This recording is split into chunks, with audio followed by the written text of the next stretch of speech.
Savanna जंगल में सभी जानवर और पंछी अच्छी तरह घुलमिल कर रहते थे। एक शाम टीनू चिड़िया, मिट्ठू तोता, मैना और कबूतर अपने अपने घोंसले में बैठे थे। तभी दो बाज वहां आए। कैसे हो छुटकू पंछियों? अरे ये दो बाज अचानक से कहां से आ गए? हम तो बस थोड़ी सी दावत करने आए थे यहाँ। यह कहकर कालूबाज ने टीनू चिड़िया का एक अंडा खा लिया। नहीं। इतनी जोर से चिल्लाने की जरूरत नहीं है, ये सिर्फ शुरुआत है। अगर तुम लोगों ने यह जगह जल्दी खाली नहीं की तो इसी तरह तुम्हारे बच्चों को भी खत्म करते रहेंगे, समझे? तुम लोग ऐसा क्यों कर रहे हो? हमें बेघर करके आखिर तुमको क्या मिलेगा? बहुत कुछ मिलने वाला है। तुम लोग यहां से चले जाओगे तो हम अपने साथियों के साथ यहां रहना शुरू करेंगे। यहां से तालाब भी पास है और घने जंगल में हमें खाना तलाश करने में भी ज्यादा परेशानी नहीं होने वाली। तीनों चिड़िया बुरी तरह रो रही थीं और उन दोनों बाजों की आवाजें भी काफी तेज थीं, जिसे सुनकर मोटू हिरन और कुछ जानवर भी वहां पहुंचे। तुम लोग क्यों हमारे जंगल के पंछियों को परेशान कर रहे हो? ओहो, क्या बात है, पंछियों के लिए हिरन जैसा जानवर बोल रहा है। सवाना के इस जंगल में पंछी और जानवर मिलजुल कर ही रहते हैं। अब तुम यहां से जा सकते हो, वरना अच्छा नहीं होगा। अभी तो हम जा रहे हैं, लेकिन अगली बार हम अपने झुंड के सबसे बड़े बाज को अपने साथ लेकर आएंगे, देख लेना।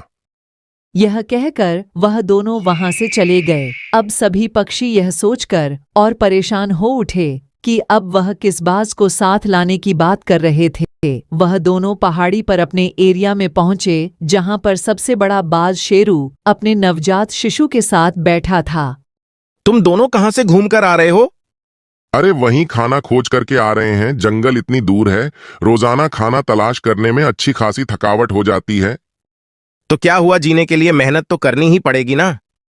हम सोच रहे हैं सवाना के जंगल के पंछियों को वहां से भगा दें और उनकी जगह हम रहना शुरू कर दें, तो हमारा काम काफी सरल हो जाएगा। तुम भी इसमें हमारा साथ दो। तुम्हारा साथ होगा तो वो जल्दी अपने आशियाने को खाली करके वहां से चले जाएंगे। मैं ऐसा कभी नहीं करने वाला। उन बेचारे छोटे पंछियों को बेघर करके मैं कभी भी सुकून से नहीं रह पाऊंगा। अगली सुबह मोटू हिरन तालाब पर पानी पी रहा था। तभी उसको किसी की चीख पुकार सुनाई दी। ये सुनकर उसने ऊपर नजरें उठाकर देखा तो शेरूबाज आसमान में बड़ी मुश्किल से उड़ पा रहा था। उसके पंखों में बुरी तरह पतंग का मांझा फंस गया था। शेरू धड़ाम से जमीन पर आ गिरा और बुरी तरह दर्द से कराने लगा। अरे बाज, तुम तो बहुत बुरी तरह जख्मी दिख रहे हो। उड़ते उड़ते ना जाने कहां से यह मांझा मेरे पंखों में फंस गया। अब बहुत बुरी तरह दर्द हो रहा है। पता नहीं मैं किस तरह इससे छुटकारा पा सकूंगा। परेशान मत हो, मैं कोशिश करता हूं। यह कहकर मोटू हिरण आगे आया और उसने बहुत ही मुश्किल से अपने एक पंजे की मदद से उसे मांझे से मुक्त किया, लेकिन इसमें उसके पंजों पर घाव हो गए। प्यारे हिरन, तुमने मुझे बचाने के लिए अपने पंजों को घायल कर लिया। मैं तुम्हारा यह एहसान जिंदगी भर मरते दम तक नहीं भूलूंगा। अरे भाई, इसमें एहसान की कोई बात नहीं है। अगर हम किसी को मुसीबत में देखें तो उसकी मदद करना हमारा फर्ज होना चाहिए। इन दोनों ने एक दूसरे को अपना अपना परिचय दिया और फिर शेरूबाज वहां से वापस अपने घर पहुंचा। वहां जाकर उसने पाया कि उसका छोटा बच्चा घोंसले में नहीं है और उसके अंदर खून की बूंदें गिरी हुई हैं। अरे, मेरा बच्चा कहाँ चला गया? वह तो यही था। वह बहुत परेशान हो उठा और इधर उधर अपनी नजरें दौड़ाने लगा। तभी वह दोनों बाज भी वहां आ पहुंचे।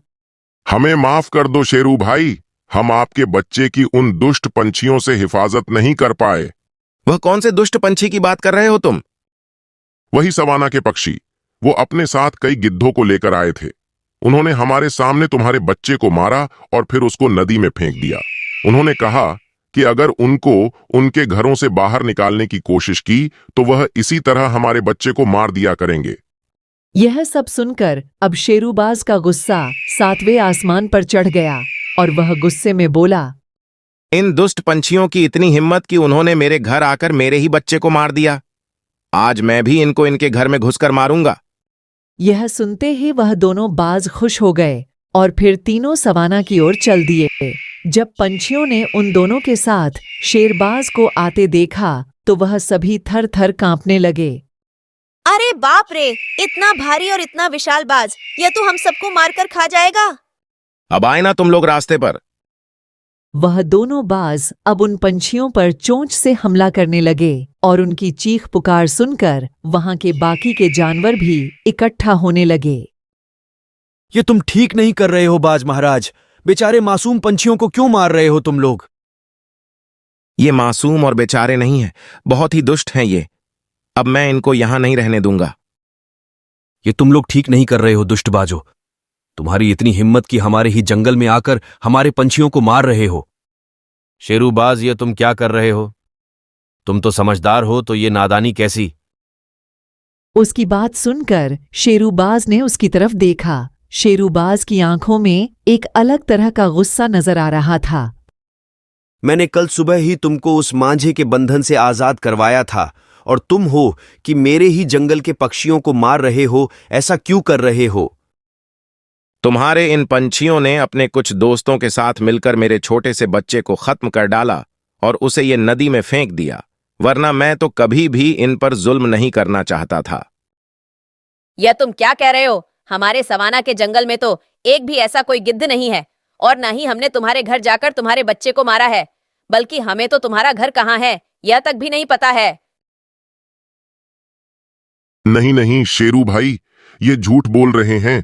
इन्हीं ने बुरी तरह से मारा है तुम्हारे छोटे से बच्चे को। उन दोनों की बर्ताव में आई सकमकाहट और हड़बड़ाहट से शेरूबाज कुछ सोचने पर मजबूर हो गया और बोला, मैं तुम दोनों को इन पंछियों पर हमला करने से रोकता था, और तुम लोग यही चाहते थे कि मैं भी तुम्हारा साथ दूं और तुम इन पर हमला करने में कामयाब हो जाओ। तुम गलत सोच रहे हो शेरू भाई। इस प्यारे से हिरण ने उस मांझे से मेरी जान बचाई, जबकि उसके पंजे भी उसमें जख्मी हो गए। जिस जंगल के जानवर इतने दयालु और कृपालु हों, वो मेरे छोटे से बच्चे को भला कैसे मरवा सकते हैं? यह कहते हुए शेरूबाज ने उनको खा जाने वाली नजरों से देखने लगा और वह दोनों थर थर कांपने लगे और डर गए। तुम ही ने मुझे भड़काने के लिए मेरे छोटे से बच्चे की जान ली है ना? नहीं नहीं शेरू भाई, ये इसका आइडिया था। शेरू भाई, हमें माफ कर दो, लेकिन हमने तुम्हारे बच्चे को नहीं मारा। वो तो हमने एक जगह उसे छिपा कर रखा है, चलो देख लो।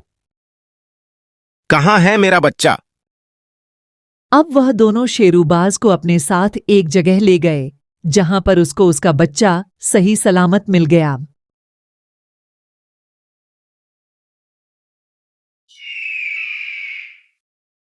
शेरू भाई, अब हम चलते हैं, ठीक है? वाह, दोनों वहां से भाग जाना चाहते थे, लेकिन शेरूबाज ने उनकी खूब पिटाई की और उनको लहूलुहान कर दिया, और उसके बाद शेरूबाज भी अपने बच्चे को सवाना जंगल ले आया और वह भी प्यारे पंछियों के साथ आराम से रहने लगे। तो दोस्तों, ये कहानी आपको कैसी लगी हमें कमेंट करके जरूर बताएं। नमस्कार।